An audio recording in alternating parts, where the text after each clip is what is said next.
Welcome to our channel. আপনারা দেখছেন রান্নার হাট। আজকে আমি তৈরি করব রাস পূর্ণিমা স্পেশাল কাঁচকলার কোপ্তাগারি। পুরো ভিডিওটাতে আপনারা আমার সাথে থাকবেন, স্কিপ করবেন না কিন্তু, তাহলে অনেক কিছু বাদ পড়ে যাবে। এখানে বড় সাইজের দুটো কাঁচাগোলা নিয়ে আমি কাঁচাগোলাগুলিকে মাঝখান দিয়ে দুই টুকরা করে কেটে ভালোভাবে খোসা ছাড়িয়ে নিয়েছি। দেখুন আমি কাঁচাগোলাগুলিকে সুন্দরভাবে গ্রেট করে নিচ্ছি। পরিমাণ মতন হলুদ গুঁড়ো দিয়ে দিচ্ছি, ধনে গুঁড়ো দিয়ে দিচ্ছি, জিরের গুঁড়ো দিয়ে দিচ্ছি, আর কিছুটা কাঁচা লঙ্কা কুচি দিয়ে দিচ্ছি, কিছুটা পরিমাণ আদা কুচি দিয়ে দিচ্ছি, সামান্য একটু নুন দিয়ে দিচ্ছি। আমি কিছুটা পরিমাণ ছোলার ডাল 4-5 ঘন্টা আগে ভিজিয়ে রেখেছি। এগুলিকে একটা পেস্ট তৈরি করে নেব। আমি কয়েকটা আলমন্ড ভালো ভিজিয়ে রেখেছি। এবার এগুলি কিশমিশ ও কাঠবাদাম পোস্ত একসাথে পেস্ট করে নেব। দেখুন কিশমিশ, আলমন্ড আর পোস্ত পেস্ট করে নিয়ে নিই।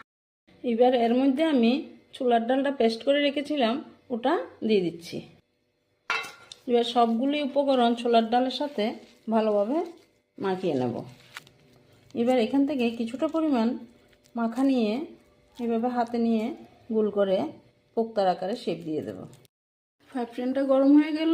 এবার তাতে আমি পরিমাণ মতন সাদা তেল দিয়ে দিচ্ছি। এবার একে একে আমি তৈরি করে রেখেছিলাম যে কোপ্তাগুলি, এগুলি ভাজতে দিয়ে দেবো।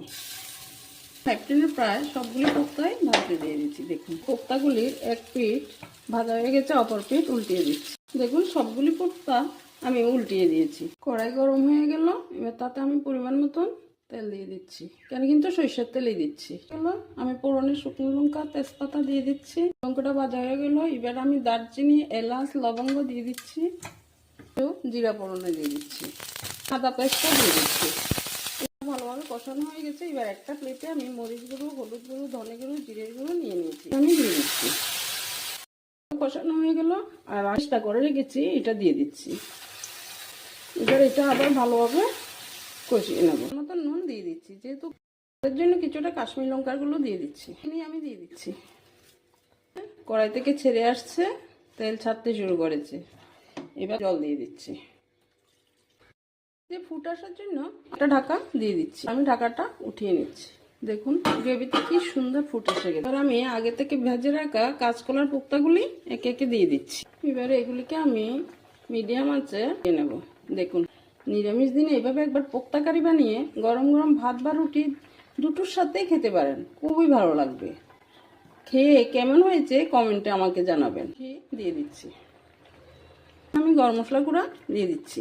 ভালোভাবে নেড়ে একটা ঢাকা দিয়ে দেবো। এরকম নতুন নতুন রান্না দেখতে লাইক ও সাবস্ক্রাইব করুন রান্নার হাট।